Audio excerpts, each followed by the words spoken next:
Tonight is spring and summer management. We'll be looking at requeening issues, supersedure that goes on in the hive when things go awry. And we'll take just a quick look at swarming. Hopefully that's nothing that you will have to worry about as beginning beekeepers. But I will tell you the kinds of things that I'll talk about and would want you to look at are just good management techniques when you're looking at your hive. So for next year, that'll give you some clues about what you should be looking for or watching for, so you're not faced with your hives trying to leave on you. So we'll talk about that, and then we'll have the 3 stations like we usually do every week. So without further ado, I'm going to turn it over. Jean's going to kick it off to begin looking at the spring-summer management techniques. We have Matt Kopishke with us this week.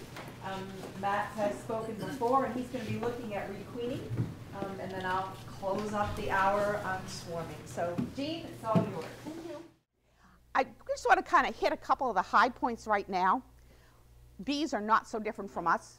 What they mostly need is shelter, beehive, food, whether it's sugar syrup or they're bringing it in on their own. Health. We need to keep them healthy, and examining your hives and working your hives, as we call it, is one way to ensure their health, because you can catch things if you're in and out of your hives all summer. And we need more informed and aware beekeepers. And you guys are right there already, because look, you're here, right? I'm going to give you the take-home points right now, and you're going to hear me repeat this all through it. Feed, feed, feed your packages and nukes. Sometimes that means feed your swarms if you catch them too. It also means if we have a long, long, rainy period, you may need to feed your bees because they can't get out and get any nectar, and they will eat what's there. Every single time you go in your hive, you need to look for mites. You need to inspect your hives for mite presence, and we will teach you all that on how to recognize that. Go to your hive openings in the summer, go to your bee meetings, and please find a mentor for yourself. We will be giving you mentor lists, and you'll see who's in your area.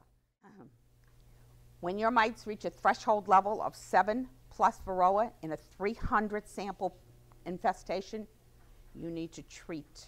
Now, treating can be as simple as splitting your hive, making them think they had a swarm. What you're aiming for is a broodless hive. The more you read, the more you learn. And use the internet. The internet is great for that. It's really great. But most of all, enjoy your bees. Take a chair to your bee yard. Sit next to your hive, not in front of it, but next to it. Okay. Watch your bees come and go. Look at the color of the pollen they're bringing in on their pollen baskets. Watch how fast they come and go. In the handout I've given you some tips on how to count the bees so you know how many you have as well. So if you go along with the handout, we're going to start in March, right now. And this is a real critical time of month for overwintered bees. This is when they can starve. Gee, they came through the winter and they're doing great, but they can starve. So it's critical to check and feed. Hives that are fed sugar candy need to be checked every 7 to 10 to 14 days and fed as needed. For me, it depends on if I can get through the snow. Now, at the Ides of March, March 15th, I love to do dates. I just think dates are so nice, but they're not written in stone either. We recommend you feed pollen patties if you're going to manage for swarms, particularly with Italians. Italians build fast. You give them pollen, they say to the queen, hey, lay, let's go, it's spring. And if they lay too much and too fast, they'll be swarming really early too. So if you're not planning to manage for swarms and your bees look like they have enough stores, then you don't need to feed the pollen patties. But if you want to have lots of bees and make splits, and now these are overwintered bees, folks, then you want to feed pollen to build them up fast. April, that's where we are now, almost. I'm hoping, next week. You do a spring maintenance, just like spring cleaning at your house, right? Doesn't everybody still do spring cleaning? Not me. Just want to do what you would do. Clean your area of debris, unwrap and take down any of your winter wraps that you might have had. Now might be a good time towards the end of the April to take down snow fences if you put snow fences up. You want to adjust the size of your entrance reducer as long as the temperatures at night are consistently 40 and above. Right now, this is the entrance you should have up. Up, not down. Down like this, the dead bees that have fallen during the winter can build up to such a level that they can't get out. This way, they can climb up over the dead bees and go out there. So at the end of the month, if the temperature is consistently over 40 every single night, you can take off the mouse guards and you can flip it like this.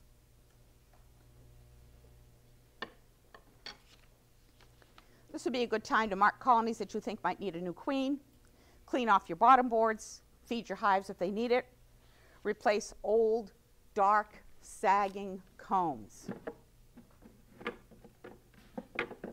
Here's an old, dark comb. And when you come to see me about reading frames later, I'll explain to you what's on there. That needs to be replaced. You need to replace your combs every, they say 3 to 5 years. I'm thinking now it should be every 2 to 4 years, okay? Particularly with all the virus that's around, because the virus will stay in your beeswax. Oh, and make sure that around your hive somewhere is a fresh water source. I briefly touched on this the first night, I know. Whether it's a little pond nearby or it's the dish that Jane has with all the rocks in it. I like to use the Boardman type feeder, like this one, at the front of my hive. That way they know the water's at their front door. They don't have to go next door to my neighbor's kiddie pool, as I do have a neighbor with a kiddie pool. Now, if you started pollen patties, April 15th, tax day, that's when you want to stop them. Because by then we have natural pollen. By then we have skunk cabbage. By then we have pussy willows. By then we have maple, that sort of things. If you have overwintered hives, you want to look at them for mites and apply your mite treatments to winter colonies if varroa are detected in the drone brood. I got to tell you, based on what I've gone through this past year, I've kept bees for 27 years, the worst winter we've ever had. Okay, we've lost everything. And I think it's because I didn't treat appropriately for varroa, and I didn't think that that was that high an infestation. And I didn't know so much about the virus thing, that they actually inject the virus into the bee, so I didn't treat in spring. I only treated once in the fall. Now I know I need to treat in early spring, before all the pollen starts coming, before the nectar flow. I'm going to treat in July during the dearth when there's no nectar coming in, and then as usual in the fall. One of the things to look for in your bees, and this means even with your packages and your nukes, you want to look for bees with deformed wings. It looks like somebody took clippers to them, or they're black, or they don't have any fur. You know, bees have little fur on them, or they're trembling. If you see that, call one of us right away. Let us come over and take a look for you, okay? April, I like to recommend that you inspect every week or every other week. You want to make sure that you have a queen. We call it being queen right, the hive being queen right. That's a sign that the queen is alive and well. And you can see that in a laying pattern, because it should not look like this. See that spotty pattern? It isn't full. It should not look like this. That's a queen problem. I had it all, folks. It's good because now I can demonstrate it.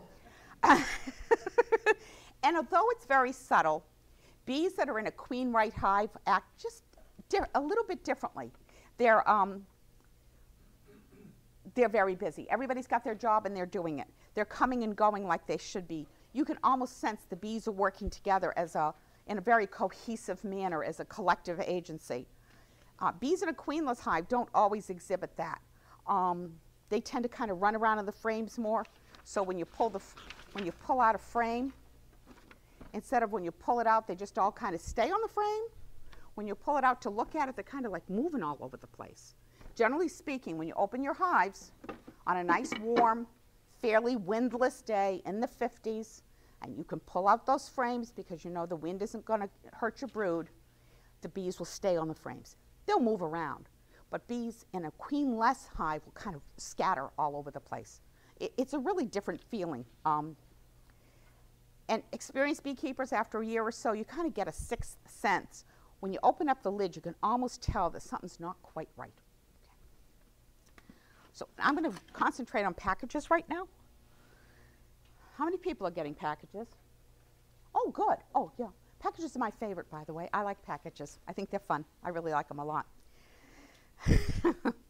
And when you install your packages and you get them all in there, first thing you're going to do, you're going to put on your syrup. You're going to feed, feed, feed.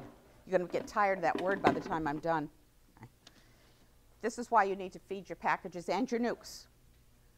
You want them to use the syrup to draw their comb out. You want them to use the syrup to help with their developing bees. You want them to use the syrup to feed their queen. You want them, what they're bringing in nectar, they're going to make into honey and use the pollen and make like a bee bread for their babies. So you don't want them using that to build your comb. You want them. And this stimulates them to build comb, and it comes off of their abdomens. I'm sure you've all read that. It stimulates the queen to put more babies in. Remember this, she only lays as many eggs as she has cells made for, or that she has bees to watch over. So if they aren't drawing enough comb, she isn't laying eggs, and bees aren't hatching, well, it goes round and round. You don't have enough bees. And that can really happen if you leave it up to them. That's why most bee trees are usually a fairly small cluster. They're not a real lot of bees to begin with because they use the nectar that they're bringing in. Okay. Hives.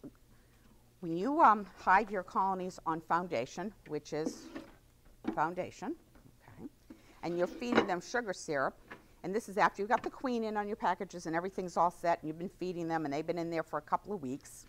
Okay. You're going to install them on the 15th or so of April. Okay. And you can put your sugar syrup on it. The next day, just peek inside.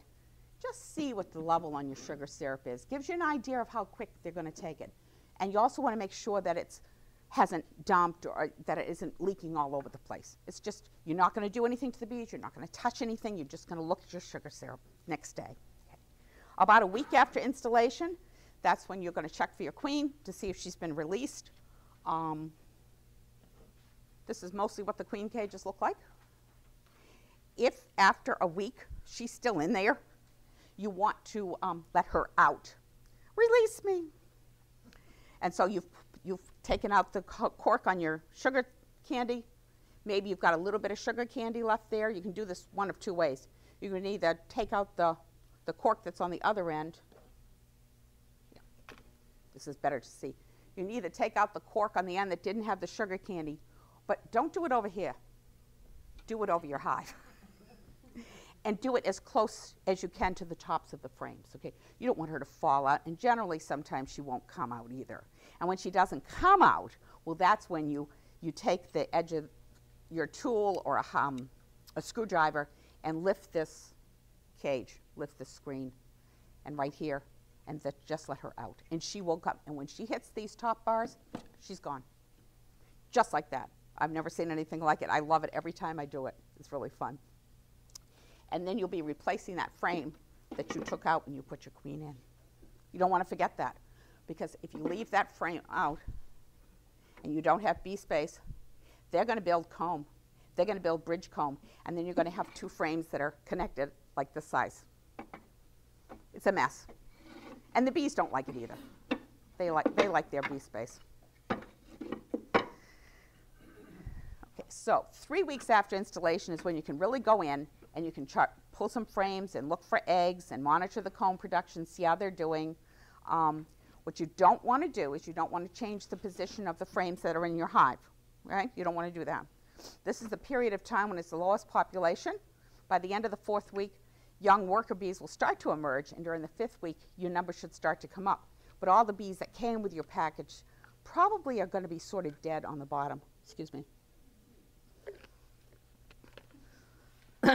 5 weeks after installation. What? That makes me sad. That makes you sad. Yeah, it makes me sad too. But you know, bees at this time of year, at that time of year in April, May, June, their lifespan's about 30 days. So, and when they get bounced around from Georgia, maybe that might decrease and we don't know how old they were when they were put in the package. So don't be surprised to see dead bees on the bottom. It probably doesn't mean anything. But if you see a level like this of dead bees, I mean really thick on the bottom, call us. Call somebody quick. So now we're 5 weeks after installation, and this is when you can start moving frames. So you check your frames just about everything is drawn out. Now, did we talk about counting numbers, what frame position numbers are? 1, 2, 3, 4, 10? Okay. Yeah, I did learn how to count. Okay. So 1 and 10 are probably not going to be drawn out. So you're going to take them out. Now, you will have looked at these frames to see where all your capped brood is. Let's say the middle 4 frames are capped brood. Okay. Leave them right where they are. Okay, this is your brood nest. Okay. These frames are drawn out, so you can put them off to the side. Except, oh, look at that one. That's got some honey in it. I better keep that right there with them. Okay. And pull out this. Oh, we got lots of pollen on that one. So we'll put that right next to the brood nest too, okay? So you want to keep your honey and your brood and your pollen together. These two haven't really been worked on much. I'm going to put them right back in next to the brood nest, not in the brood nest. Never separate the brood nest to put in frames of foundation. You always want to keep them together.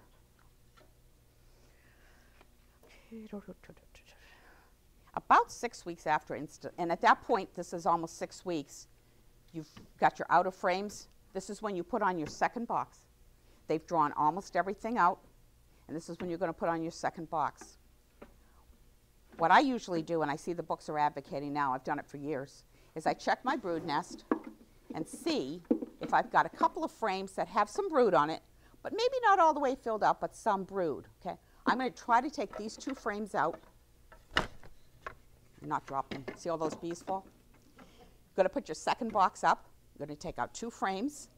Put everything together here, nice and neat. Put those 2 frames in. They're going to be foundation frames, haven't been drawn out yet. You're going to put these 2 brood frames in the new box and all the foundation around it. Anybody know why I did that? No interaction. Come on, folks. The queen will go up to those partially, It's a draw. It's like a bait. It helps to bring them up in there, okay? Otherwise, they may just stay down here, okay? It's just a bait. And it really does work because I've been doing it now for about 10 years, and I'm just amazed at how much. Nice. So we got that. We got our bait frames in. We got all the rest of the frames in. Second box is on. What are you going to do now? Feed it. Right. Good job. Feed it. You're going to put a box around it, whether it's 2 of your medium supers or another deep. This is just a box that Dick threw together. It's not really a super. It's not really a hive body. It's just the right size. That's why it says feeder on it. So when I look at it in the stack, I know what it is. So it doesn't have any frame rest in it or anything. It's just a box for feeding. And then the top cover on top of that. So you're, oh, excuse me, this just came apart in my hands. Ah, thank you. One of the things that I like to do, and a lot of people do, is when we put the feeder on, we put a couple of little sticks. You can use sticks. You can use things out of the garden. We just put a couple of pieces of that and just put your bucket on top of it. Just raises it up just a little bit. And also for me, I can go like this and see if it's draining instead of dripping. Yeah, my inner cover's on here. I don't have an inner cover. Matt, can you find me an inner cover, please? Again, remember what I said the first night? Hold down. It's not a strong enough hive yet to defend itself. So here's your inner cover. Here's one stick. Here's the other one. And then you're going to put your pail right on top. Now, when you turn this over, full is better, by the way, folks. You get that vacuum seal. And it's going to drip for a few minutes, a few seconds, and then you can move it. Or you can do what Peter does and tip it over here and then put it on, and they'll come up and they'll clean up here too.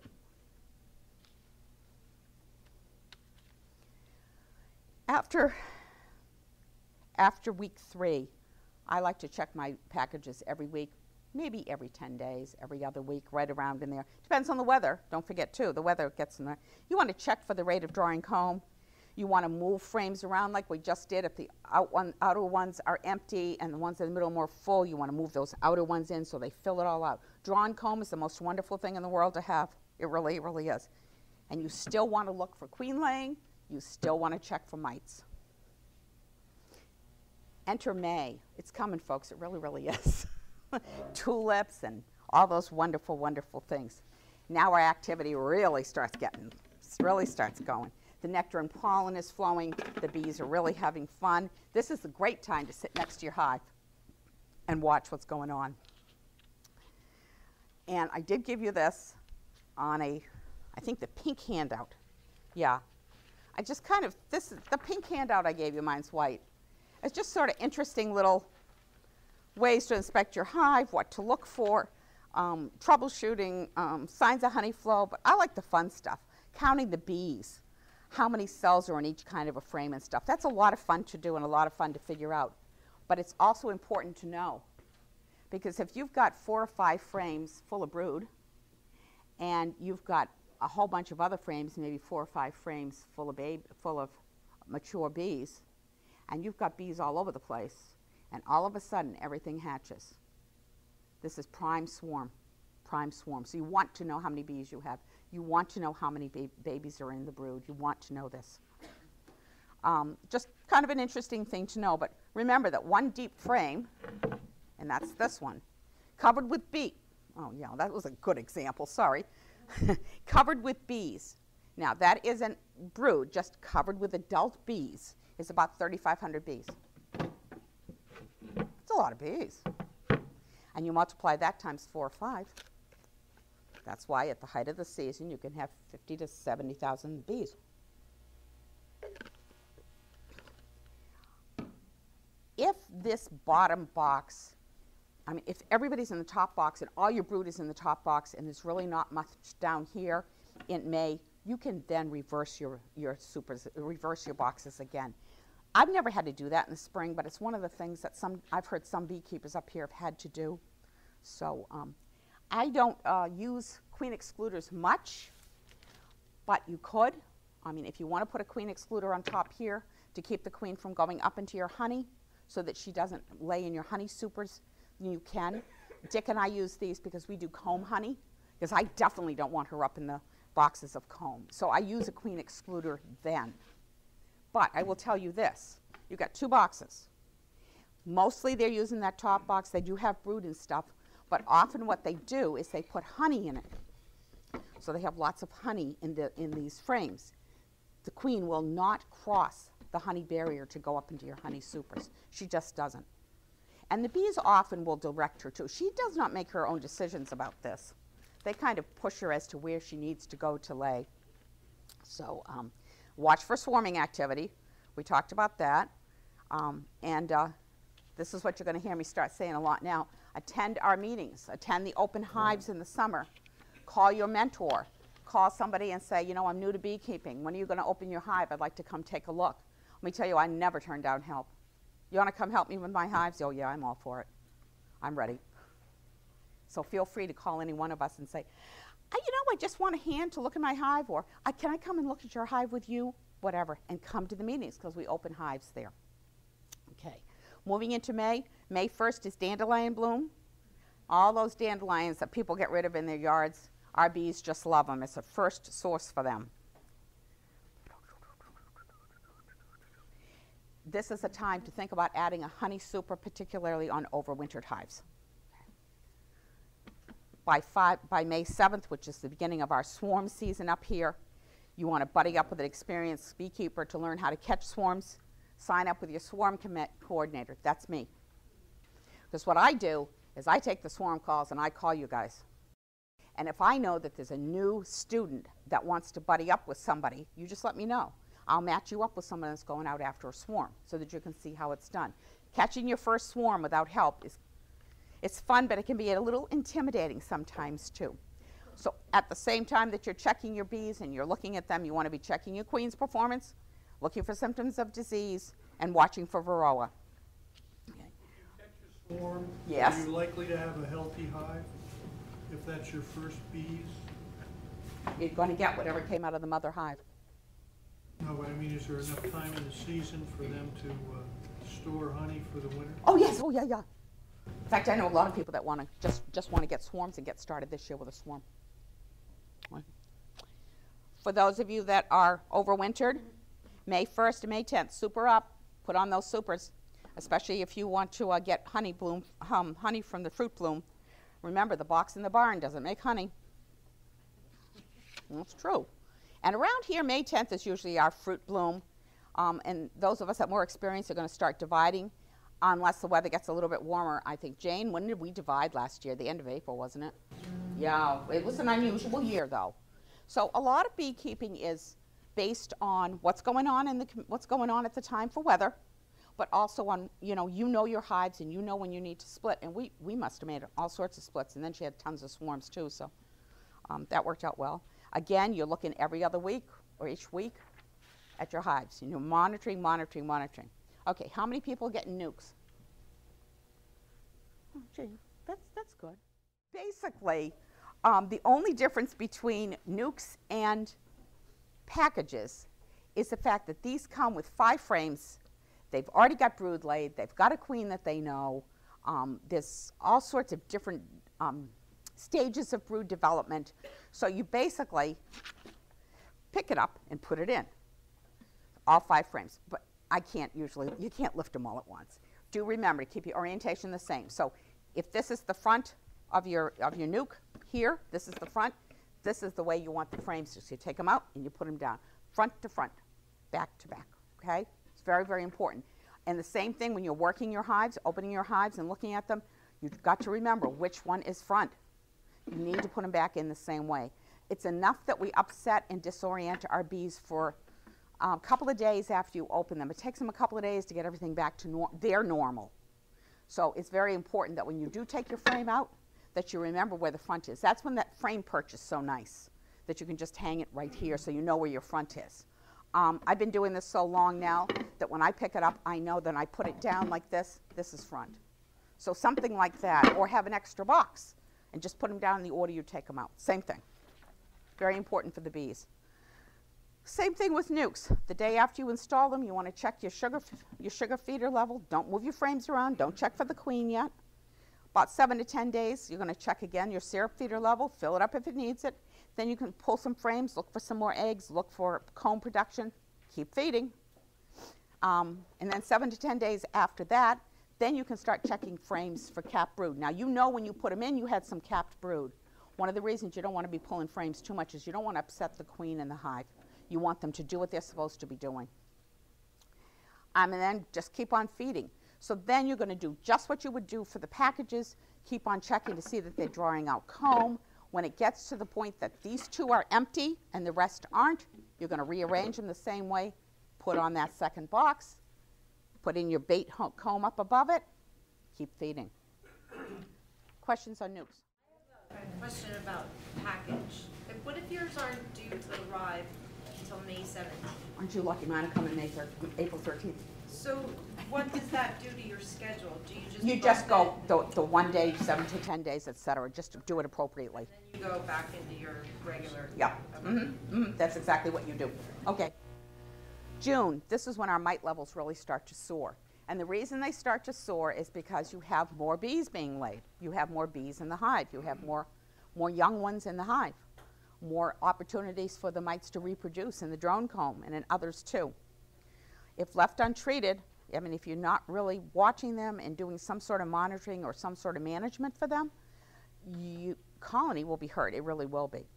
They're very susceptible to the bee viruses when their resistances drop, much to the same way we get a cold. When our resistance drops, bees are not so different in that respect. Okay. You want to keep on inspecting your colonies for congestion, particularly at this time of year. Your stores, the queen rightness. Remember we talked about queen rightness? Even though you got a nice, beautiful queen with your packages and with your nukes, there's still a chance that something happened. Maybe they didn't like her. Maybe you squished her. Who knows? Something like that. And add honey supers as you find you need them. Okay. So when you open up the hive and you're on the top big box and the top deep, and you see on the top of your frames, on the top of the frames, all this white burr comb, and it's down the sides and stuff, and everything looks full, time to put on that honey super. That's what they're trying to tell you. We need more room. We need more room. July's fun because the weather's always good. The bees are going crazy. July 4th was always thought of as our traditional end of swarm season, but they will swarm, especially carniolans. And sometimes it's situational. If they're low on food reserves, one year we had a really rainy summer. We had swarms all over the place because they couldn't find food where they were, so they took off to see if they could get food someplace else. Okay. Or if we have a late extended fall like we did last year, they will swarm. Generally speaking, the third week of July is our nectar dearth, when we don't have anything coming in. That's when we take off our honey supers for extraction. You can extract your honey, and then you put the inner cover back on the hive, like this. And you put that extracted super on top of it, and they will come up through this inner hole. They'll clean out that super, every single frame, every single cell, and bring it back downstairs, and it's so neat and clean, and you can put it away in the barn. Or you can leave it for fall honey. Again, you're inspecting. Again, you can, we're up to August now, and this is my last month, because Rick's going to pick up in September. I called him and asked him, okay. This is when you're going to see honey robbing by wasps and other bees, because this is their last hurrah, because they're not going to overwinter as a hive. And it's fun to see how our bees react to them. And this is a good time to start watching for, it's a little early, but it sometimes happens when they kick the drones out the front door. You definitely see it by October, but sometimes you see it in August too, especially on the cooler kind of damp days. Okay. If you didn't harvest honey in July, August 1st, you should be taking off your supers, August 1st to August 10th to 15th, okay, because then you're going to re-super on the 15th for goldenrod. And that's pretty cool to watch them come in a goldenrod. And when they're bringing in goldenrod, I'll tell you a quick story. One fall, our first year bees, oh, our hive stunk. We were sure we had foul brood. Dick said, what do you do? What do we do? I said, well, why don't you call Bobby and ask Bobby to come over? I liked him at bee school. He was nice. Let's call him. So he came right over, and he walked up towards our apiary. He started smiling. And Dick said, what is it? What is it? Is it foul brood? He said, no. He says, let's look, though. So he looked, and he says, it's goldenrod. They're processing it. The only thing I can describe is it smells like dirty sweat socks. And it, especially in the evenings when they've got it all in, and now they're processing it and moving it around in the hive and fanning it to get it thicker. Smell? Oh, there's nothing like it. Absolutely nothing like it. Once you've smelled it, we were sure that we had done something wrong. We must have foul brood. So funny. Again, you're still checking. And this is this is when you're going to start thinking about doing mite treatments and putting weak hives together and positioning your frames and all for the honey for the winter. But Rick Cooper, who's coming next week for fall and winter, will give you more about that. I did chat with Rick about that. And Tony's going to talk to you about the kinds of medications to use for mites. I did bring the Beeline's last month's article that shows the different kinds of chemicals that we use, both synthetic and organic. And you can go right on the Maine State Beekeepers website and get this too. It's a very good thing to have. And I think that's all. I'm done. Did I make it? All right. Thank you. When we're feeding, when we get an installer package and we start feeding them, should we be medicating them also? Good question. I do recommend using fumagillin in the first gallon of sugar syrup. Most all of us feed fumagillin for nosema in the spring, and the club does club purchase for that. So we will have fumagillin available for purchase. In fact, I did bring a sign-up sheet for tonight too. It's $2 a dose. You need one dose in the spring. Okay. Supersedure, and we're going to do a quick requeening bet. Supersedure happens when something is going wrong in the colony. The bees can only control what happens within their colony, and one of the first things they can do is replace the queen. It could be due to disease, just a malfunctioning queen. Sometimes she doesn't lay a good pattern. One of your stations is going to go over brood patterns, I believe. And the queen, or the bees, sense that something's not right, and they decide that it's out with the old and in with the new. I looked through all my frames at home that I had handy, and I couldn't find any with a supersedure cell. But generally speaking, supersedure cells happen in the middle of the frame. You'll see, you all know what a queen cell looks like. It's elongated, doesn't look anything like a normal honey or comb cell. Swarm cells will be at the bottom. But you have to take that all in context. Bees typically don't read the books, so they'll put them wherever they want. If you have a colony with very few bees and you start to see some cells at the bottom, most likely it's supersedure and not a swarm happening, and vice versa. So you really sort of have to, like I said, take it in context of what your colony is doing. So you see them at the bottom, and supersedure queens, it's an emergency queen. Something's either, like I said, she's malfunctioned, she could even have died, and they're going to try to make a queen to replace the one you have. They typically, at least in my experience, are not quite the quality of what you'd find in a swarm queen or something like that because of the emergency nature. Sometimes they have to grab an egg that might be a little bit older than what would be ideal. So your mileage may vary. You also might find that those of you getting nukes or packages, that they'll replace the queen after they sort of set up shop. It's not uncommon. I find that especially the ones that travel, probably the stress level sort of sets them off, and it's not uncommon to find a supersedure cell. The other thing you'll find with overwintered colonies is all of a sudden spring rolls around and you'll start to see empty cups. Well, don't necessarily panic about the cup until you actually see that the cell starts to elongate and they're making the queens, because sometimes they just make spare cups just in case. I've found 5 or 6 of them that never go anywhere in a colony, and then later on they'll break them down and you never see them again. They come and go. It's not until you actually see the cell start to be built and elongated and all that fun stuff that you either have to decide whether you're going to let them replace the queen on their own or if you're going to requeen the colony. Not really sure how much you want to know about. It's really basic. It's just they're trying to replace the queen. I don't know how much more in depth we need to go besides that. You're going to be going over swarms later, and it's really more maybe about figuring out why they're trying to replace the queen. I had chalk brood last year for the first time.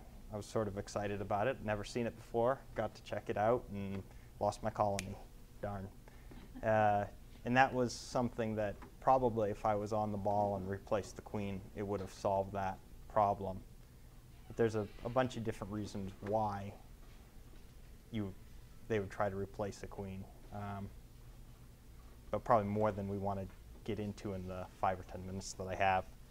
So if you decide to replace your queen, which is sort of like you playing Mother Nature, you can order a queen. There's a million different places you can order from. Go online, check it out for a mere $25 for a bug, and then another $12 or $15 for shipping. You can have it there in 2 days.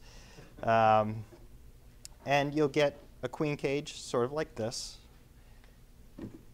Do we have a California queen cage? Is that the plastic one? Yeah. Pick up that lid on the wooden box.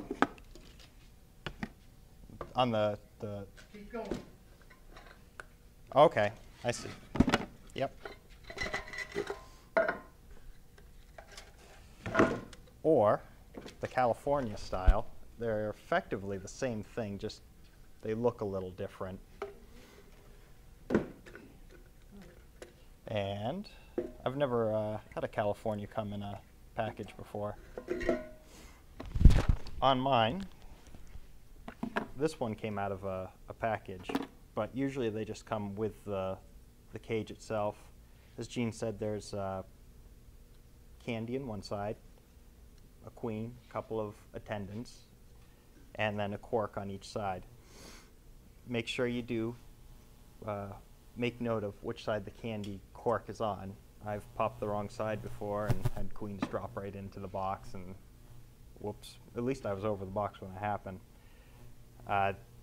They say, even though the book I originally read, that you should put the candy at the top. The theory is that if one of the attendants dies and falls down on the entrance, the queen will still be able to get out.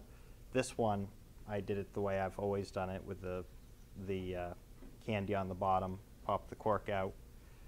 I put a little piece of wood, just staple it on top, just to hold the cage up. There's a bunch of different ways you can actually introduce the queen. What I do is open up some space in the middle, take out a frame, have this convenient little hanger, put it in, move the frames back together, put everything back, and give it a couple days and go back and check to see if she's been released. If you don't give it a couple days, if you go longer than a couple of days, they're going to make a big mess. They're going to fill that space with comb. They'll cover this with comb. Bees are pretty particular about their bee space, and they don't like big open areas, so they're gonna make it right whether you want them to or not. So go back, see if she's released. She's released, you're all set. If she hasn't been released, you have a choice. You can either put it back in, give it a couple more days, or you can pop the other cork, release her yourself. There's reasons why she wouldn't have been released. I've had a queen not released in a hive that had laying workers, even though I thought I had taken care of them. But again, that's probably more in depth than we want to get into, just the mechanics of introducing a queen. Some people put them in sideways. Some people go this way. Adam DeMerchant, has he done anything with this? Adam has a cool method where he actually lays the queen cage in on the top and then puts a super on, which I tried once, and it worked well. The idea with that is that you don't have to take the frame out, and then you don't have the burr comb issues, and it's also really easy to see if the queen has been released, because you can just pick up the top and see that no one's home anymore. If you have a bottom board and you're in good weather, you can also just slide it in the front. I've never tried that. It always seemed like you'd want the bees to have better access to the queen, and bees are typically up higher in the colony and whatnot. But there's a lot of different ways to accomplish the same thing, nonetheless.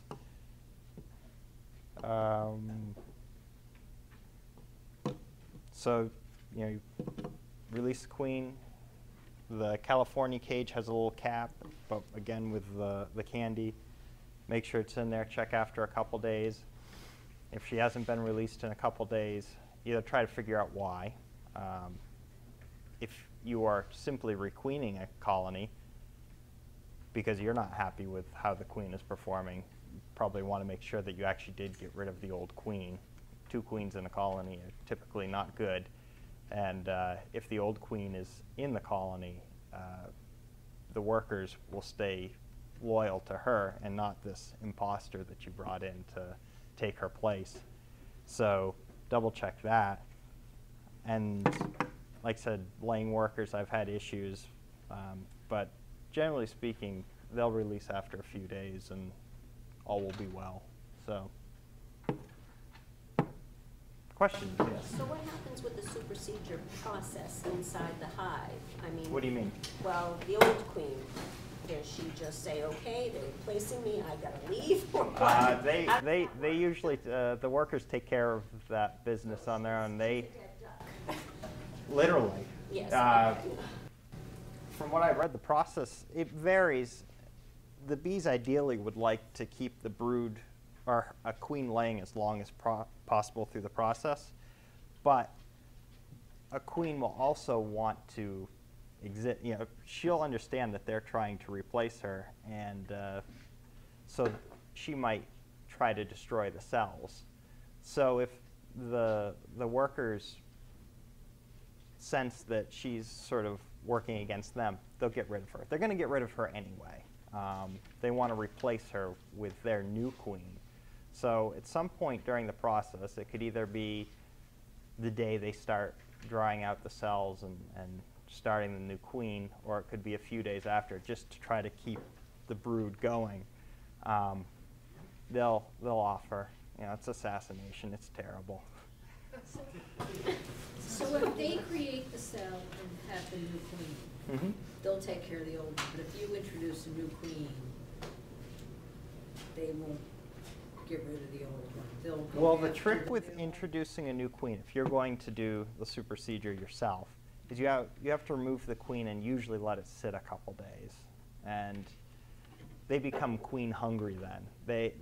They're ready for a new queen. The pheromones of the old queen have gone.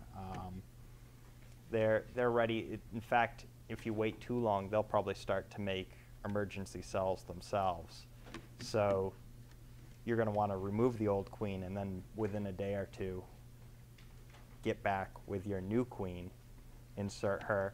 And the whole point of the queen cage with the sugar and all that stuff is a slow release. So her pheromones get out, and they accept her as their new queen, release her, and then she just gets down to business. So You have to kill your old one. yes, it's pretty depressing, especially after, like I said, you shelled out $35 for a bug, and you have to go and get rid of the other one. It wouldn't even be about that, I just wouldn't want to kill it. How do you kill it? You just let it free? Pinch. I saw that on a show on TV. They pinched the head off. And there's actually sort of a method to the madness there. If you pinch the queen and if you leave it, say, on the front of the bottom board, they will sense that that queen is dead, and it might, you know, make the process go a little bit quicker. I've been known to grab them and stick them in a jar and sort of just let them be, so I have something to look at afterwards. It's kind of cool to show people, because you know, it's hard to say, oh, this is a queen bee. They're different, but unless you're going to take them out into the bee yard, what are you going to do? So, yeah, you have to kill the queen. Yes? Do you mark your queens, and if you do, how do you do it? Well, typically if you're going to mark the queens, you're in the business of raising queens. You can buy them marked. I've never done it myself. They actually have a tube that they put the queen in with like a little piece of foam that holds her steady, and then it's just a paint dot, and there's a system to the colors that will tell you what year she was born in, so you can go through and look at the color and tell how old your queen is. Well, if you wanted to identify your queen without, you don't really know what they look like. You're an amateur. Let's say you're an amateur like I am, and you don't really know what you're looking for. If you mark your queen, it's easier to find her. Yeah, theoretically. I've had the paint come off too, so. What do you use for paint or pen? I'm sure they have a special paint. I've heard of people using testers, you know, like the model paint. So it's just a little dot. And I think probably it's maybe not as easy for everyone, but learning to identify the queen without the dot is probably a pretty good skill to pick up. Once you've done it once, you're usually all set after that. It's that first time that's the kicker. Especially, it's probably one of those things that's good to do with someone who knows how to identify a queen the first time, just because they'll be able to pick it out. It's more than just that she looks different. They move different. When you know what you're looking for, they sort of stick out. You know, the 35,000 bees or whatever Jean said on one frame, she sticks out like a sore thumb. Yes? I read that you should plan on replacing your queen every other year. Is that hold true to form, or is that? I think that's personal preference. That's sort of the common thing to do. If you have some time, look up a fellow by the name of Michael Bush. He has a lot of interesting sort of doesn't always follow the norm beekeeping methods. And he was talking one time about how one of his most productive hives had like a 4 or 5-year-old queen in it. Now, she might not have lasted 2 days after he wrote that, but that's, you know, maybe not the rule, but it's not to say that it can't happen. I usually replace queens when they look like they need to be replaced. I don't have a schedule. When I see the brood patterns start to break down, or a colony that just can't get into gear, that's my indicator that it's time to move on and get a new queen.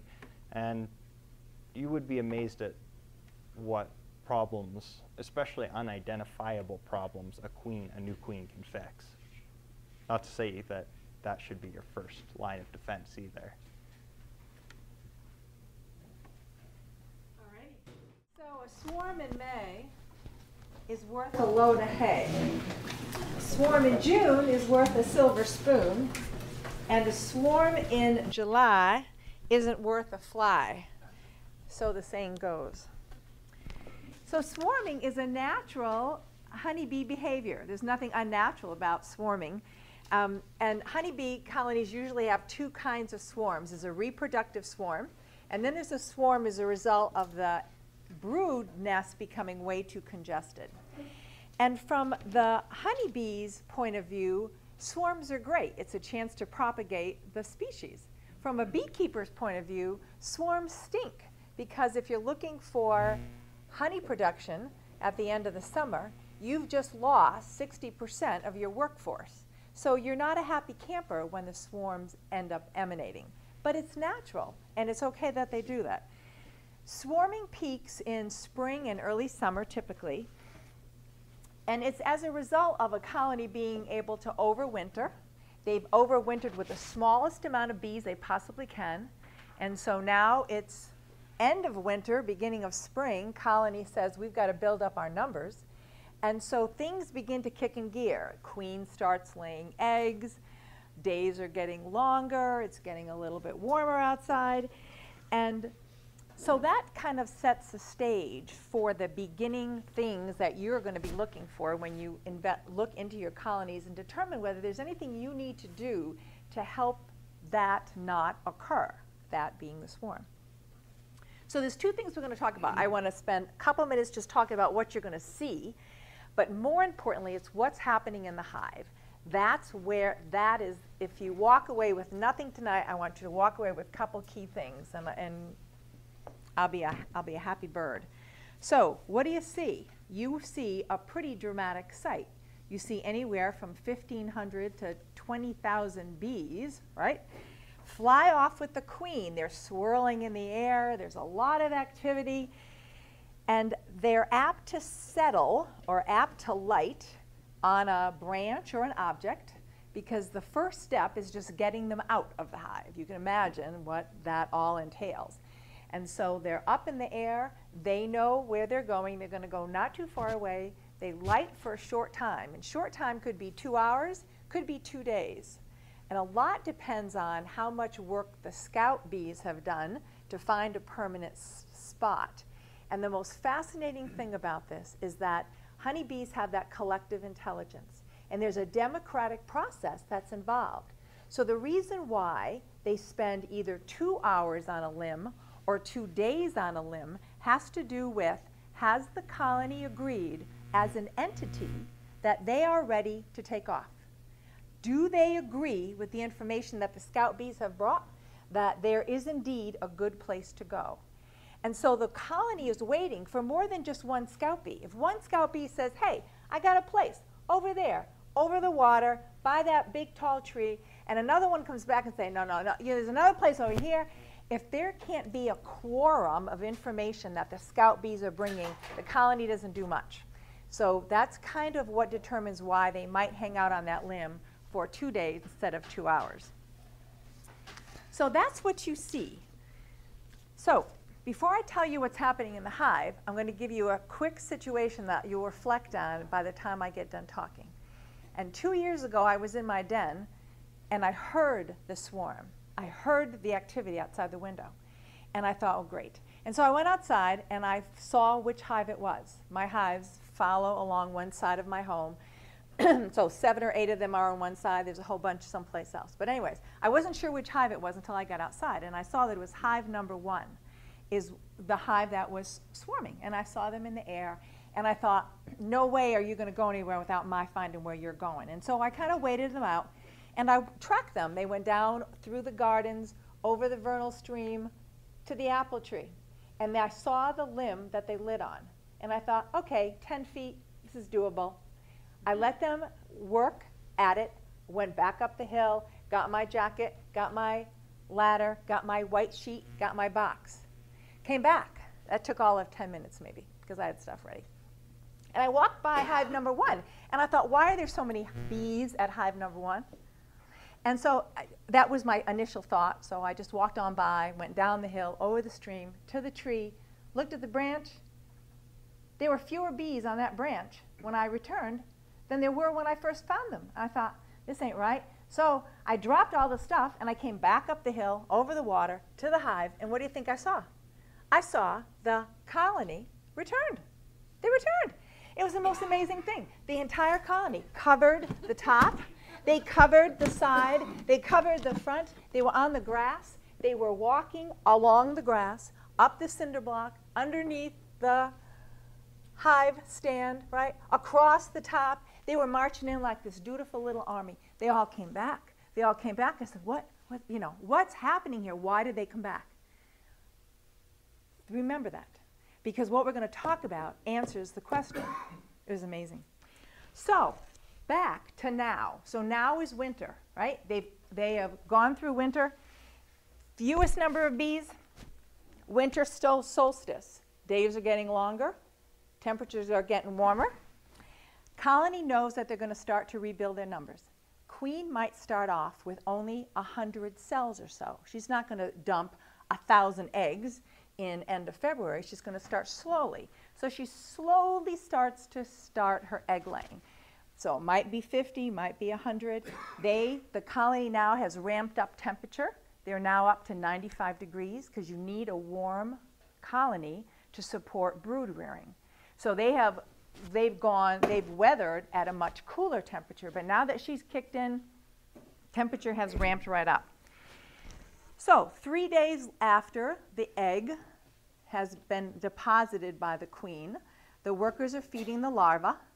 10 days after the time that the egg was deposited in the cell, the larva now is juicy and white, and it's filling the entire cell. And so the workers are busily covering the pupa to protect it as it develops. And so now by early spring, that 100 cells turned into 1,000 cells. So you can imagine exponentially what's happened in that colony, that we've gone from smallest number to anywhere upwards to 20 to 30,000 bees by the time end of spring comes. And what else is happening? Late April, beginning of May, what's happening outside the colony? All of a sudden, the foraging is tremendous. Pussy willow, skunk cabbage, maple trees have got their buds out, dandelions. All of a sudden, spring has sprung. The foragers know it. They are busy, busy, busy bringing stuff into the hive. So the dynamic of the hive has changed tremendously, from being pretty light, pretty slim, to all of a sudden being filled with new bees and all this food that is coming in from everywhere. So the colony has 2 goals. The colony wants to produce honey for winter. And winter seems like a long way away, but in the life of a bee, it isn't, because they have a pretty short span of time that they can collect nectar and pollen to store away for winter feed. So goal number 1, get food packed away for winter. Goal number 2 is to reproduce and fill that colony with more bees, because we need more workers, more foragers, more everything to do the job that we need going into winter. So great spring weather, right? All this is happening. Bees are bringing in food. Queen is laying to beat the band. And all of a sudden, there's a tip, right? Queen is using all available cells to deposit eggs in. Bees are looking for cells to put nectar and pollen in. And all of a sudden, there is no more room. I mean, the bees, the forager and field bees are infringing on the space of the queen's infringing upon the space of the workers, and all of a sudden the colony decides this is not working. We need more room. And that's the point where the democratic decision is made. We're getting a new place. Can't stay here anymore. So the conditions in the colony correlate with the advancement of the idea of swarming. We've got congestion of adult bees. We've got all sorts of immature bees running around. We've got expanding food reserves everywhere, expanding foraging. There might be a presence of an older queen that might trigger the thought of, we should probably swarm. Or it might be a mild winter, and that's what we had last year. That we had the warmest winter ever that I can remember when I've had bees. And so that meant everything started earlier instead of all this starting February-ish. And it probably started sooner, and it kept on with great intensity because it never got cold after that. So this is where it gets absolutely awesome crazy, because at that point in time where the colony decides it's time to swarm, the queen decides that there's now time to fill those cups, queen cups that Matt was talking about. And she's going to start raising a queen daughter. And so 16 days, important number, 16 days from the time that she deposits that egg in the queen cup to the time that that egg develops, is constructed in that great little queen cell that looks like a peanut, to the time that she emerges from that cell. That's how much time that colony has to get ready to exit. And the way, two important things happen when they exit. The first thing that happens is that while the daughter queen is developing, the queen, the present queen, gets fed less.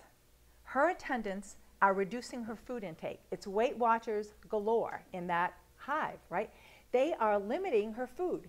They want her eating less and less and less. And at the same time, you've got these workers that are running around, and instead of adoring and taking care of her every need, these worker bees are going, and they're pushing, and they're nudging, and they're lightly biting her, and they are squishing, and they are doing all these ridiculous behaviors because they want her to move. They want her to move. They want her to exercise. They are running her ragged around the hive, literally. And so this poor queen, right, who has been attended to all this time, whole different scenario. She's being starved to death, and she is being exercised to death. So in 2 weeks' time, that queen loses a quarter of her body weight. She loses 25% of her mass, because you can't fly if you're fat. That you gotta only fly when you're skinny. And so that's what they're doing. They are absolutely diminishing her body weight. So it takes 2 weeks. I wish, right? But you gotta fly skinny. And while all of that is happening, what's happening, what do you think the workers are doing? The workers are filling their face. They are eating the honey that's in that hive. They are gorging themselves because there are no stores where they're going, right? If they know they're going, it's just a matter of time. They got to bring the food with them because they're going to get there and there won't be any truck there with food. And so they are eating. And the other thing that's happening that's pretty interesting is that the wax secretion has increased tremendously. So if there are little scales on the bottom of their abdomen that now have this pearly white wax scales that are attached. And I brought Seeley's book. It's worth taking a picture. It's a great photo of what I'm talking about. And so we have now these fat little workers that are carrying around the weight of all this wax. And you know what? They ain't flying. They are as lethargic as the day is long. Their bellies are full. They're warm, right? They're up to here with honey, and they've got all this extra weight because of the wax. So what do you think they're doing? Nothing. They're not doing anything. They are hanging in the hive on the frames. They're just sitting there, right? They're talking. I don't know what they're doing, but they're not doing what they're supposed to be doing, right? Or it's nice day, right? Spring. They're hanging out in front. I mean, they got their lawn chairs, and they're just sunning themselves. You got a whole bunch of bees over here. And I paint this picture because I'm telling you, it's real. I saw it, and I had no idea what I was looking at. I'm thinking, why are they all outside? Well, that's because that was the hive that swarmed. And I missed it altogether. But that's what you're looking for. Normally, if a hive is not going to swarm, what do you think they're doing? Those field bees are foraging. They are flying. It's Grand Central Station. It's zip, zip, zip, zip, back and forth, back and forth. They're bringing food in. They're going out as fast as they're dumping it on that entrance, right? But not this hive. This hive is lounging. They are lethargic. They are tired. They are waiting for the sign. They are waiting for the sign. So someone says it's the calm before the swarm. I thought that was a great line. It's not my line. It's a great line. So what you are looking at, before I tell you then the other exciting thing that happens. So you're looking to recognize, are there queen cells built on the end of the frame? Because you are looking into your frames, right? And so are there peanuts lining here, here, tucked away? What's this look like? That's sign number 1 or 2. The queen is reduced in size, and I will tell you that that's true because she's big. You don't miss her. When you pick up a frame and look, she does, like Matt said, she sticks out like a sore thumb. Well, now that she's skinny and little, she looks like one of the workers. And you got to look darn hard to find her because she is just withered to nothing. And you have the field bees that are clustering, drinking tea, getting sun, right? Not normal for hive behavior. And the hive itself is overcrowded with bees because now they're just sitting, they're hanging out, and they're waiting. So it's got to be right. What is happening outside has to be right, and what's happening inside has to be right before the swarm takes off. And so what we're talking about is that the daughter queen has reached that advanced pupal stage. She's still in her little queen cell, and it's warm and it's sunny outside. And everybody's hanging, just waiting. And this is where the excitement starts. So all those bees that are on the front clustering, right, getting sun, the scout bees come. I don't know where they've been, but they're out somewhere. And they're coming back to the hive. And the scout bees goes up to this quiet bee that's sitting in the front and presses its thorax into the bee, which stimulates the flight muscles on that quiet bee. And the message is, get ready. I want you to start getting those muscles flexing and vibrating and warmed up because we're going to fly. And each scout bee goes to the next quiet bee and the next bee and the next bee and the next bee, and the message is the same. We need flight-ready temperature. You know, start your engines. Warm those flight muscles because we're flying. So pretty soon you hear, and it starts it's like a second or two is that little vibration. But as more and more scout bees hit more and more quiet bees and give the same message, all of a sudden that vibration, it's intensifying, the sound is intensifying, and that's what you end up hearing. And so when that's all happened, the next thing happens, and that's when the scout bees come, and they call it buzz run, because that's what they do. They're little instigators, and they come and they're buzzing those little wings, and there is this unusual track that they're following in the hive, and that's all they're doing. They're running, like, come on, let's get ready, let's go, it's time, it's now we're gonna go, we got a place to go. And that's what those scout bees do. They just buzz run through the entire hive, and what do you think happens? They get it, that's the time, it's time. And that's when they all pour out of the hive, because all that activity has happened. You know, they've bumped thoraxes, they've said, warm up, get ready, get warm, we're going. And then they start going, come on. And they get it. The ones that are going get it. And out they go. They bring the queen. And who knows who's in charge of getting Skinny Minnie out. But someone's got to get her out, because my girl, I don't think ever left. But supposedly she's supposed to go with. So they pour out, they're airborne, and that's what you see as you're watching this whole thing unfold. So a few days later, the parent colony that's left has a queen cell. A queen will emerge. She'll make her way out. Hopefully she's the only one, because if two emerge at the same time, because there's always more than one queen cell present, right? If two emerge at the same time, it's a fight to the death, because you can only have one. And so if one emerges, then the job then is to go to the other cells and scrape them open, and it's the most fascinating thing you'll see. They just tear them apart and they sting the existing queen because you don't want more than one. So that's what's happening in the parent cell. Well, who knows where this other swarm has gone to, but they certainly have gone somewhere. So the proactive behavior of us as beekeepers, and we'll talk about this at the station, is that there are some things that you can do to hopefully quell that activity, right? And it could be something as simple as just rearranging the frames in the existing hive, and we'll do that. It could be as simple as equalizing. If you've got a real hot hive, what I call a hot hive, a hive that is just doing so well, full of bees, you can take 2 or 3 frames out and distribute them without the queen to a hive that's a little bit sleeker, not quite as strong.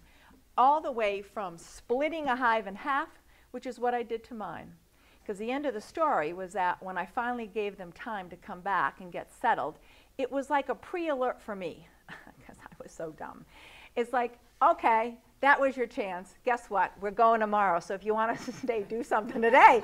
And that's exactly what I did. So 4 o'clock in the afternoon, I went with 2 empty boxes, and it was the eeny, meeny, miny, mo, right? 2 frames of honey for you, 2 frames for you, 2 frames of brood, 2 frames. I literally split the colony in half. Went through the colony 3 times, never found that queen. Never found the queen. So she either was eaten up by something, got lost, or she was there and I missed her because she was so skinny. And so I didn't know where she was. But ideally, if you want to create an artificial swarm, that's what you do. You find the frame that has the queen and all the bees, and that's the box that gets moved away. Because the parent colony now then recognizes that there's no queen. Where's everybody gone? And you've taken them, and you've taken them someplace else. And so that's what happened to that hive number 1. Neither of the hive number 1, nor its sister hive, or the garden hive that I called it, they ended up doing fine. They each raised their own queen. No one ever went anywhere. So it worked out fine, but that doesn't usually happen. So, Deep to a hive that's about ready to swarm? no, you can't. No, you can't. Nor can you just add supers. You know, sometimes people think, well, if I just add some honey supers on top, I'll give them more room. No, the whole mechanism of the hive, the whole setup has to change. Because in her world, in the queen's world, the brood nest is downright congested and busy. And so there's still, every single cell is filled with honey or pollen or brood. So things haven't changed down below. All of a sudden, just giving them room up top isn't going to magically make it happen. And the reality is that by the time that you do that, it's, again, they are already well on their way. They're already thinking. They've already eaten the honey. They've skinny-eyed the queen. I mean, all that has happened already. So the key is the earlier. The earlier you can intervene before any of that stuff happens, that's where you have the most success in preventing that from occurring. It still might, because they're going to do what they want to do, but you can't intervene late. Sometimes just equalizing. And that, again, I can only speak from experience. After a warm winter last year, I had 5 swarms, and I equalized. I split. I did everything that I could in my mind's eye about how could I reduce, because these colonies were big. My colonies were huge. And then 5 of them swarmed. I caught 4, but that wasn't what I wanted, because it certainly did affect the honey production tremendously. So I learned a lot from last year. But I quickly said that I would talk a little bit about uniting colonies. That's when you have, mostly we do uniting of colonies in the fall when we're assessing our colonies and we see that, you know, colony 1 is really strong and well, colony 2 is kind of struggling. So then we unite them, and this is how I do it. There's a couple of different ways to do it, and I'll show you both ways. This is the strong hive, okay? This is the one you're gonna put this weak one in with a strong one. I don't bother to find the queen in this weak one. Sometimes you don't have a queen in the weak one. That's another reason to unite weak colonies. Take a sheet of newspaper, just like this. This is the Lincoln County News. Well, it's a nice size. Look at that. And you lay it on top. And then I poke a couple of holes in it. Not a lot, just a few. Okay? And No, hive tool. Hive tool. Bing, bing, bing, bing. Screwdriver. Just a few. You don't want great big openings, okay? What you want them to do is these bees will chew up and these bees will chew down. And by the time they're done, you will have a united colony. And if there's a queen in here and she's weak and you can find her, you need to, there she is. You need to PST, pluck her, squeeze her, and throw her. That's awful, but I didn't think I could do it. I did it for the first time ever last year, okay, when I requeened a colony, okay? Yes, almost, because I didn't kill her on the first squeeze. So, but what was funny was I didn't throw her either. I just dropped her behind the hive, and I got all done, and I knew she was alive, and I went down there. Not only was she alive, but she already had 10 bees from the hive with her. That's how strong their scent is. Yeah. So anyway, if you can find the queen in here in the hive that's weak, throw her. She's no good, obviously. If it's a weak hive, she's not doing her job. Something's wrong with her. Okay, so you need to get rid of her. Okay. So let's say you have gotten rid of the queen or not. Doesn't make any difference. So you get this all set. It should be 10 on 10 and 8 on 8, but obviously I don't have a 10 equipment here. Put it right on top, okay? Put the inner cover on it and then the top cover on it. And walk away for about 5 or 6, maybe 7 days, depends on the weather. If it rains in the middle of that, make it 7 days, really. They're not going to hurt each other. Everything will be fine. And you'll come back, and you'll look at it, and you'll say, like Dick and I did the first year, oh, they didn't eat it. Must not have worked. And then you take off the top box. There is no newspaper in here at all, and often there's a whole bunch of chewed newspaper out front. Now, that's one way to unite a hive. Or you can mix a solution of 1 drop of anise extract with 1 cup of water.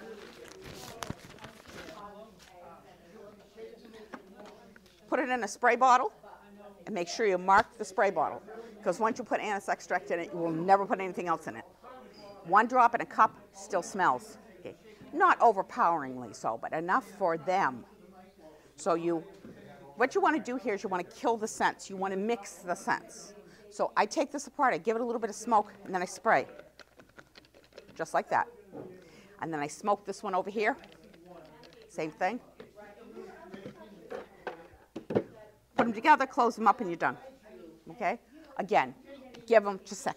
Give them, 5, 6, 7 days before you check them. What did you say was in there? Anise, extract of anise, A-N-I-S-C. Okay, it's a... If you didn't find the queen, Doesn't make... find it, will they kill it? Actually, the queen down below, the strong queen. You will end up with the stronger of the two. Generally speaking, it's going to be this one, and they will fight to the death. One of the things Jane wanted me to do was to show you frames with different things on it. It's called reading frames. And I don't know how many of what we call our teaching frames you guys saw. Okay, you didn't see any. Good, okay. What I'm going to do first is, here it is, capped brood.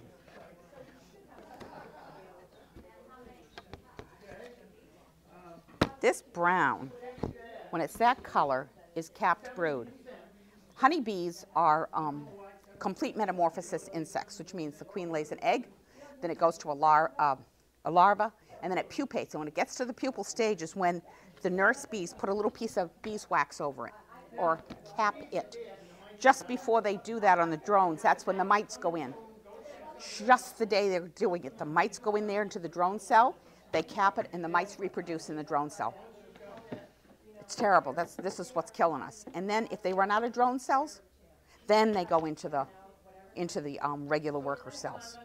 And while they're in there and reproducing, and while they're attaching themselves to the almost ready to hatch adult, they actually inject virus into the bee, something they just released to us this year.